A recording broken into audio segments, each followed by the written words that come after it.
65% of non-painful shoulders have a rotator cuff tear.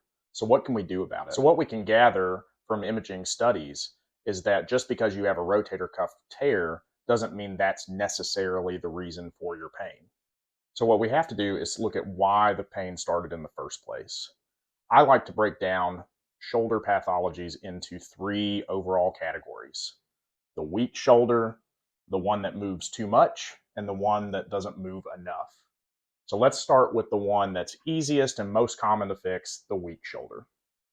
The vast majority of shoulder pain is going to be related to rotator cuff weakness. And I'm going to give you the top 3 exercises I like to give out to strengthen the rotator cuff. One of the most simple rotator cuff exercises is just a side lying external rotation.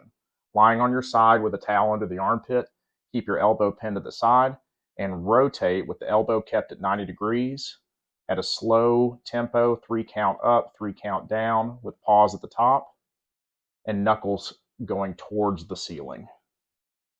Another one of my favorites is a propped knee external rotation. Same concept, body slightly bladed open, elbow propped on the knee, and then just rotating towards the wall with the elbow kept at 90 degrees. Same tempo, 3 count down, 3 count up, with as much weight as is pain-free for 8 to 20 reps. Another favorite is just doing horizontal abduction. This places the greatest demand in a lengthened position with minimal demand at the top.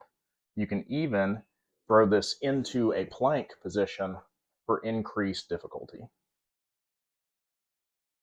So these are my favorite exercises, but the options are limitless, and they are infinitely scalable to whatever your pain tolerance is and whatever your current functional status is.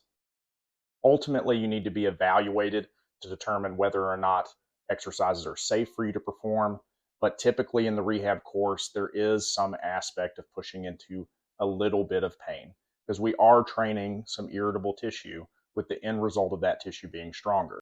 The consequence of not training that tissue at all is that it atrophies, it becomes weaker and more susceptible to further injury. So really the path ahead is to gain ground and get a little bit stronger a little bit of time. The final goal for most shoulders in a rehab course is going to be able to press moderate weights overhead. This is a functional demand that we have in life, being able to place weights in cabinets or put things on top of a roof of a car. This is something we should be able to do with our shoulders, and the vast majority of shoulders can attain this. In summation, don't let your imaging limit you. Don't let it tell you what you're able to do. You dictate your goals and you choose what kind of life you want to live. And if you're willing to work for it, I guarantee you can achieve a lot more than you thought.